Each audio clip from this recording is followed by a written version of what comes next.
The story begins as we meet a hardcore gamer named Alan after he beats Elden Ring without even taking any damage. But he thinks it was too easy, so he wants to find something else that can challenge him. He suddenly gets an ad for a game that never ends, which he finds interesting, and he realizes he can play it on Hell mode, which is said to be so difficult that it fills players with despair. But he's confident in his skills, so he decides to try it, and he even chooses the hardest class of being a summoner.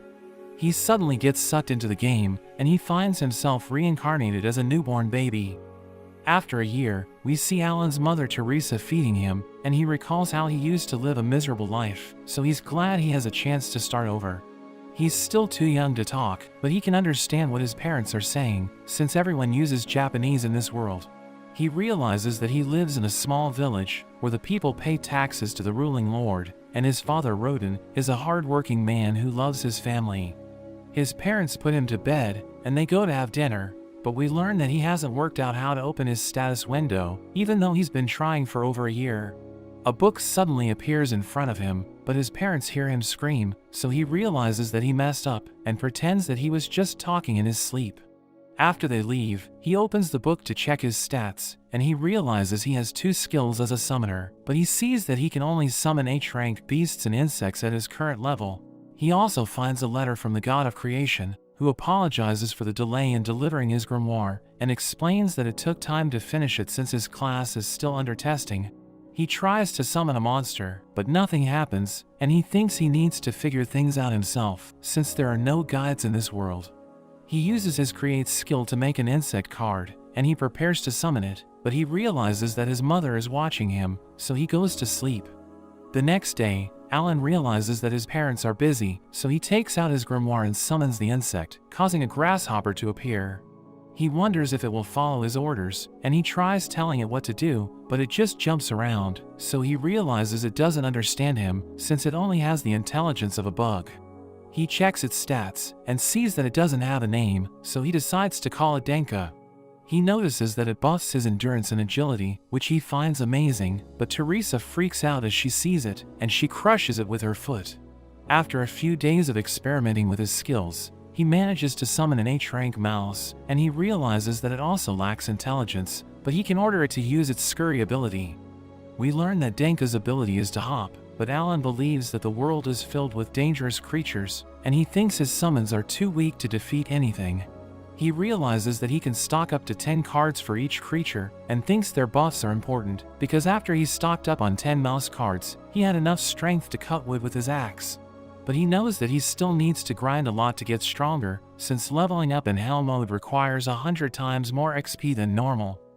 Rodin returns home, but Teresa is surprised to see him covered in blood, so he explains that he just finished hunting a great boar. We learn that he goes monster hunting with his friends during winter and fall, and he asks Alan if he wants to see the great boar.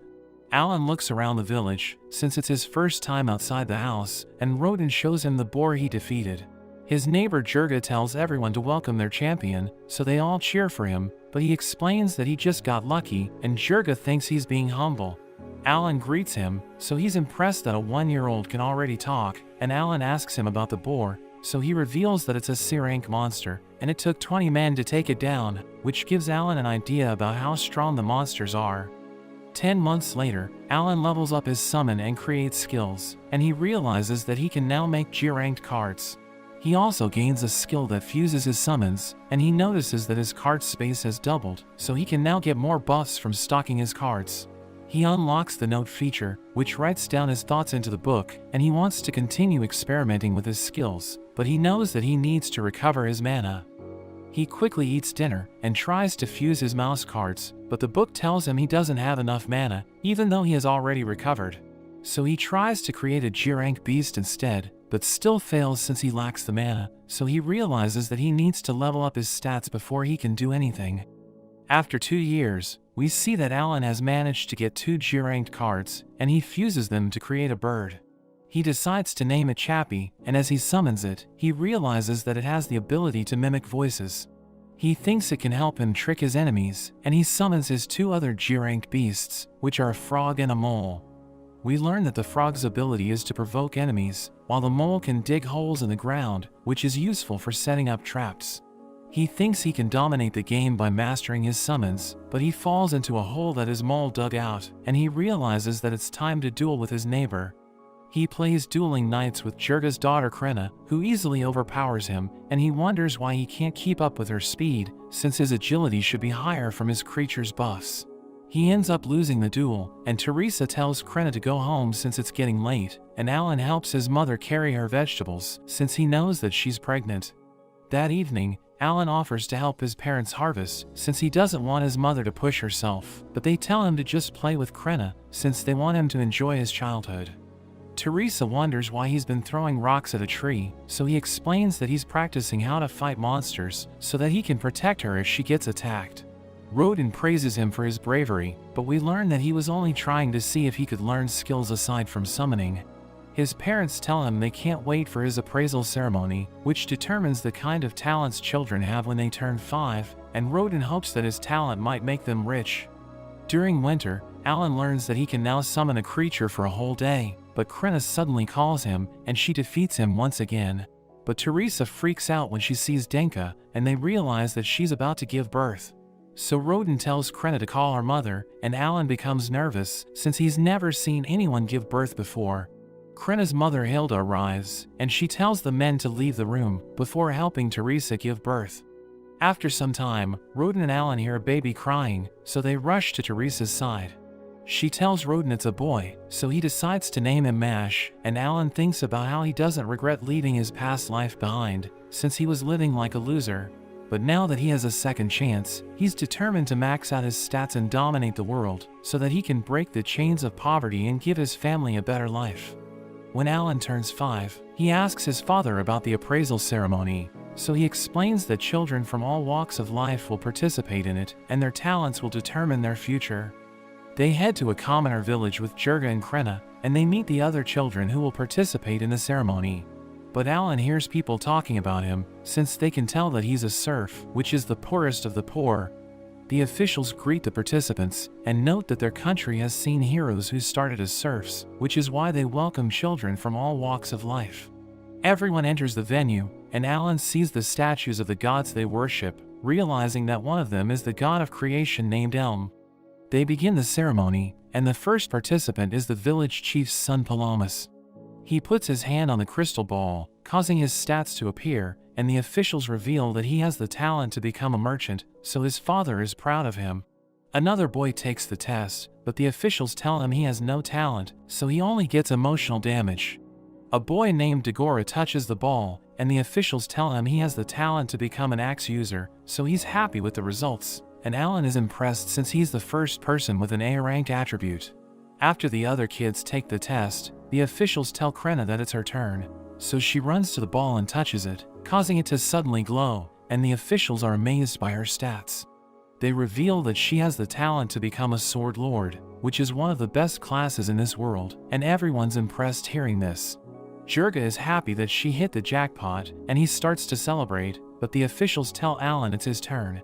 So he walks to the ball, thinking it will reveal that he's a summoner, but as he touches it, there's a flash of light that suddenly knocks him down.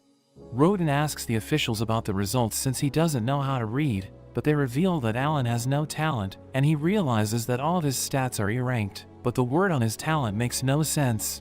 He thinks it must be a text glitch, and he blames the devs for it, wondering why they didn't test their game for bugs, but Rodin is fine with the results, and he tells Alan it's time to go home. They return to Teresa, and Rodin tells Alan it doesn't matter if he has no talent, since he will always be their pride and joy. He knows that they're poor, but he's still happy that he was born into this family, since his parents love him more than anything in this world. At night, Alan thinks about the results of the test, and he believes that all of his attributes are E-ranked, since he's the only one playing on Hell mode.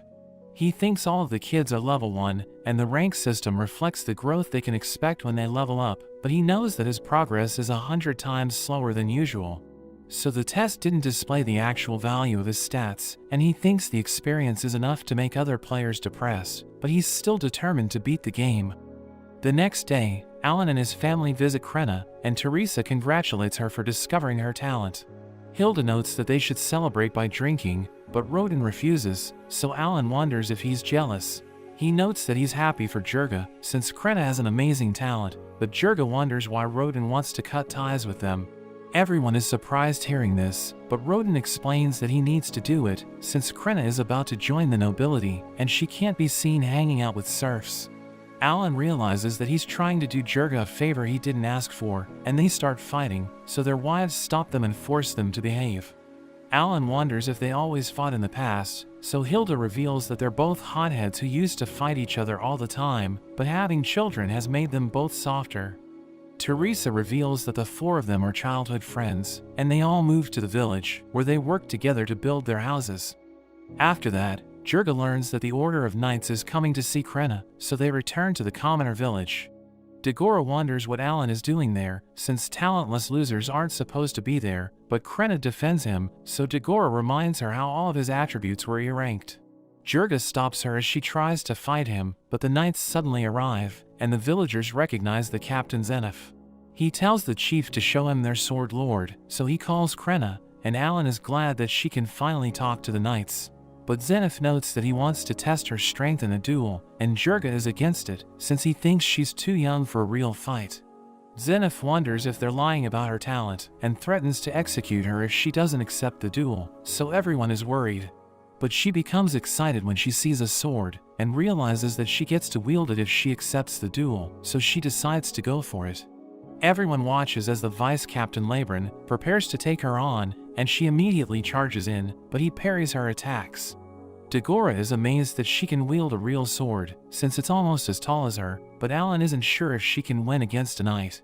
Labrin kicks her away, and Jurga tries to stop the fight, but the other knights restrain him, and Alan realizes that Labrin has the advantage in both skill and level.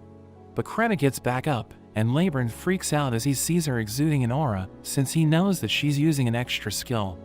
He gets pushed back as she starts attacking him again, and he tries to defend himself, but she cuts his sword in half. Zenith announces her as the winner, and she thanks Labrin for fighting her, but he can't believe he lost to a girl. Jurga praises her, and Zenith realizes that she broke her sword, so he thinks there's no way she's faking her talent, and he apologizes for being rude. He admits that Krenna's talent is amazing, so he wants to discuss her future with Jurga, and tells him he can bring his friends along. They sit together at the village chief's house, and we see that Jurga brought Alan and Rodin with him, but Alan wonders why Dagora and his father are also there. Zenith reveals that he was sent there to check if Krenna was the real deal, and he tells the chief that their village will be named after her, since the Baron wants to honor her. He explains that 3 years ago, there was a sword lord born into a noble family, but he failed to meet the expectations, so the authorities appraised him again, and they realized that he only had the talent to become an ordinary swordsman, discovering that several nobles exaggerated their talents, which is why the kingdom wanted to test Krenna. He apologizes to Jurga for his actions, and tells him to help her develop her talents, so that she can attend the academy when she turns 12. Dagora also wants to enter the academy, and Krenna tells Alan to join them, but Dagora thinks he doesn't have a future since he has no talent, so Krenna tells him he's wrong about Alan. Jurga introduces Rodin to Zenith, who recognizes him as the boar hunter, and he reveals that he respects him since he's a village legend. He notes that the Baron is fond of the great boar meat, which is being supplied to him by the village every winter, and Zenith knows that it's a dangerous job, so he calls him a hero, and Alan realizes his father is famous. After that, everyone makes their way home, and Rodin tells Alan that even serfs can be recognized by nobles, so they should continue to do their jobs with pride. After some time, we see that Alan is happy since he finally leveled up his summon skill, and he notices that he now has the enhance ability, which allows him to strengthen his monsters. We learn that he's also unlocked F-ranked creatures, but he still needs to fuse them to get new cards, and he's excited to see what he'll get next. He realizes that his card inventory has also gone up from 20 to 30, which means he can add more buffs, and he's excited to continue experimenting with his skills.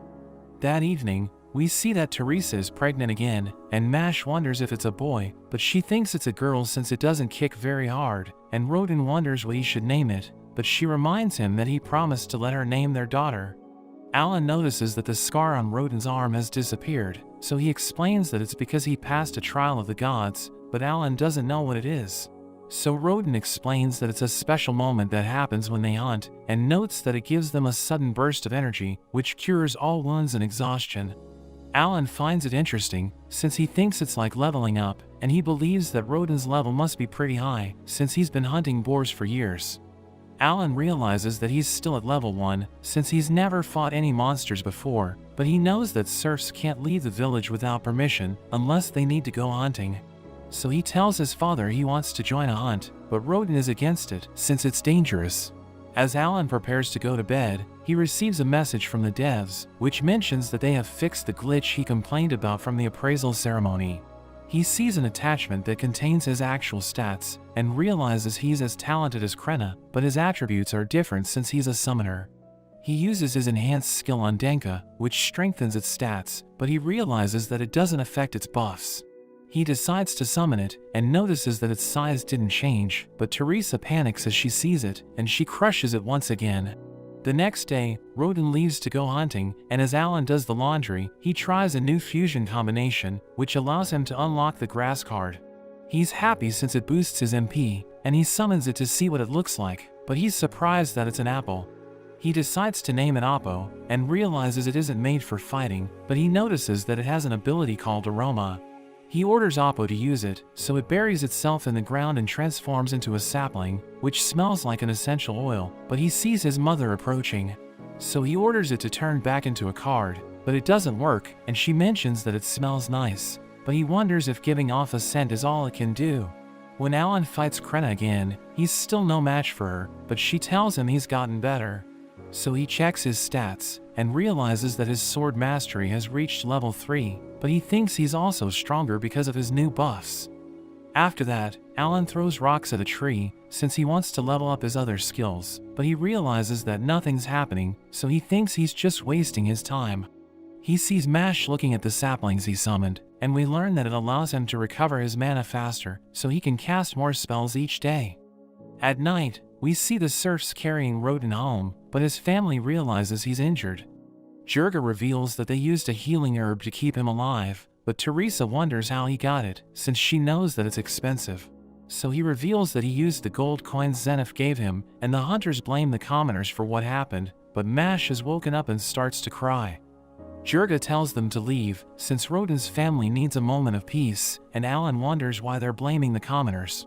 So he reveals that the chief summoned the serfs a few days ago, and told them to let the commoners join the hunt, since they wanted to get a share of the meat. They heard about how Zenith called Rodin a hero, so they thought they would be safe as long as he was around, but we learned that they were all noobs, and they didn't even take their training seriously. During the hunt, Jurga gave them the easiest task, which was to keep the boar distracted, but they still messed up and ruined the strategy. One of them was about to be killed, so Rodin rushed to protect them, but he ended up getting injured. Jurga reveals that they defeated the boar, so he'll bring Rodin's share over, but Alan thinks about how he hasn't been able to do anything to help his parents. The next day, Rodin finally wakes up, and everyone's glad that he's survived, but Alan realizes that he's done nothing but grind to improve his own stats. He knows that his family is struggling to survive, and he thinks he needs to help them since he's the eldest, but Jurga suddenly arrives, and he gives Rodin his share of the meat. He promises to take care of them, so Rodin can focus on recovering, but Alan asks for permission to take over, since he wants to be the one to keep them safe. He helps the other serfs get water, and they think he can't carry the buckets since they're too heavy, but he easily lifts them, and everyone can't believe how strong he is. He thinks he needs to drop the act, since they're already looking up to Krenna, so it doesn't matter if he draws attention to himself. We learn that he's focused all of his buffs into his physical stats, which is why his strength is ridiculous, but he had to ditch his MP buffs to focus on helping his family. Jurga shows him how to harvest potatoes, telling him he will need to use both hands, but he's able to do it with just one, so Jurga is impressed, and Alan explains it's because he has his father's strength, and continues to harvest the potatoes. He manages to fill 3 bags, but he knows that he needs to give the Baron half of them, and he thinks about how much they will need to survive the winter. The chief suddenly arrives with the commoner who almost died during the hunt, and they give Rodin a basket of fruit, so Teresa thanks them for it. The boy apologizes for screwing up, but Rodin tells him just to be careful next time, and Alan is impressed by how forgiving he is. Teresa scolds the boy for being reckless, and notes that he almost got Rodin killed. But the other serfs are happy that he's recovered, and they immediately invite him to go on another hunt. After that, Alan heads to the field, where he summons his frogs, and we learn that he plans to use them as bait, so that he can catch a bird for dinner. He sees one approaching, but it's not what he expected, since it's big enough to eat him, and as it takes out his frogs, he realizes that it's an alba heron. He isn't sure if he can defeat it, because it's a B-ranked creature, but he knows that his stats have improved, and he isn't afraid to challenge it since he's a hardcore gamer. He rushes forward and smashes it in the head, but it knocks him down, so he summons his dogs to attack it. They manage to bite the alba heron, but it still overpowers them, and Alan realizes that he's gotten weaker because he loses his buffs when his summons are defeated. He struggles to get back up, and the alba heron tries to finish him off, so he wonders if he's really about to die. He quickly summons his worms to drain its energy, and while his dogs distract it, he manages to hit it in the head and take it out. He gains 100 XP for defeating it, so he celebrates his victory, and notes that he felt thrilled while he was fighting it. Alan returns home with the alba heron, and tells everyone he defeated it with a surprise attack, but Rodin notices the cut on his cheek. Jurga teaches Alan how to drain the alba heron's blood, and explains that it weighs 100 pounds, but it drops to 40 after it's dried out. He tells Alan they need to give 60% of it to the upper class as tax, and he takes a magic stone from its body, telling Alan they also need to give it to the nobles. But Jurga knows that he's too young to be hunting monsters, and thinks they can use that to negotiate a bigger cut. They visit the chief, where Jurga tells him how Alan defeated the alba heron, and notes that they'll give him its wings as the tax. Jurga asks him if they can keep the rest, but he explains that the Baron demands more meat this year, and Alan thinks it's the reason why he sent commoners to join the hunt. Jurga offers to give him the magic stone in exchange for the meat, and he starts putting on an act, telling him Alan will starve to death during the winter, since Rodin is still in no condition to hunt. The chief knows he's the reason why Rodin was injured, so he allows them to keep the rest of the alba heron, and Alan thanks him for his generosity. But he wonders if the chief will extend his consideration to the ones they'll hunt in the future, and Jurga notes that alba herons are hard to defeat, so the chief accepts Alan's proposal, and they're glad that their plan worked. After that, Alan returns to the field, where he uses his frogs to lure in more alba herons, and he gets his worms and dogs to jump them the moment they land, giving him the chance to easily finish them off. He gains 200 XP for defeating them, and his book tells him he has leveled up, so he orders it to show him his stats. He realizes that his HP and MP have recovered, but he thinks he doesn't get the full benefits of leveling up, since his stats didn't increase as much as they're supposed to. But he's still satisfied with his growth, and he's glad that he finally leveled up after 6 years, thinking it's time to tell his family the truth. Alan returns with the alba herons, and Rodin is impressed that he was able to defeat 2 more of them, but he realizes that it's time to train with Krenna. He fights her as he thinks about how he can reach level 3, but she catches him off guard, and she leaves him with a huge bump on his head. At night, Alan tells his parents he's an oracle from God, and notes that Elm blessed him with power and wisdom, which is why he's stronger and smarter than the other kids. But he reveals that Elm warned him that he would face trials that even 100 men can't accomplish, so his parents become worried. Rodin knows that he completed a trial of the gods, since the cut on his cheek disappeared, but Teresa wonders why his results from the appraisal ceremony were so bad. So he tells them it's because he grows slower than the other kids, and explains that the officials thought he had no talent, since the one he has is too new to be recognized. Rodin wonders what kind of talent he has, but he pretends that he doesn't know, since he thinks people might get the wrong idea if they learn about how his skills work. Rodin asks him what he plans to do next, so he explains that he'll grind to pass the trials of the gods, and Rodin promises to help him if he runs into trouble. But he tells Alan to keep his talent a secret from the others, since they might think he's a false prophet. During winter, Alan heads to the village with Jurga, who plans to teach him how to trade the alba heron meat. Alan wonders how commoners are different from serfs, so Jurga explains that their 60% tax rule doesn't apply to commoners, who pay a fixed amount of gold each year. Alan wonders how they can become commoners, so he explains that they need to pay 10 gold coins for each person in their family, but there are rumors that barons can also reward them by raising their social standing. They visit a shop, where Jurga teaches him how to trade, and they gather the supplies they need to survive the winter. The next day, Alan returns to the village alone, since he wants to gather information, and he asks for the price of items as he trades with the merchants. He realizes that a bundle of Albaharan jerky trades for a silver coin, and since gold is worth 100 silver, he would need to hunt 500 Albaharans to raise his family's social standing. Alan visits a store with healing herbs, but he can't find the one Jurga used to save Rodin, so he asks the shopkeeper about the Mueller's flour. He explains that he doesn't sell them, since he's still frustrated about the one he sold to Jurga, so Alan asks him what happened. He reveals that Jurga asked for his best medicine, so he explained that it was worth 5 gold, but Jurga begged him to sell it for 3, since he needed it to save his friend. He was so persistent that the man just gave it to him, and he paid 3 gold for it, but the man still thinks it was a bad deal, since he lost out in the end, and Alan gives him a bundle of the Albaharan jerky for free, since the flour ended up saving his father's life. After that, Alan sees a store that sells expensive items, but Dagora suddenly calls him and tells him the shop belongs to his family. So he prepares to leave, but Dagora suddenly hits him and tells him he can't leave unless he agrees to become his minion. Alan challenges him to a fight, so Dagora quickly grabs his club, but Alan is able to dodge his attacks and realizes that he's nothing compared to Krenna, so he rushes forward and disarms him. As he leaves, Alan notes that he'll come back to trade at the store, but Dagora is left annoyed since he lost the fight. At night, we see that Rodin has already recovered, which makes Alan happy, but Teresa tells him not to push himself too hard. After some time, we see Dagora as he charges at Alan, who easily dodges his attacks, and he wonders why he can't hit him.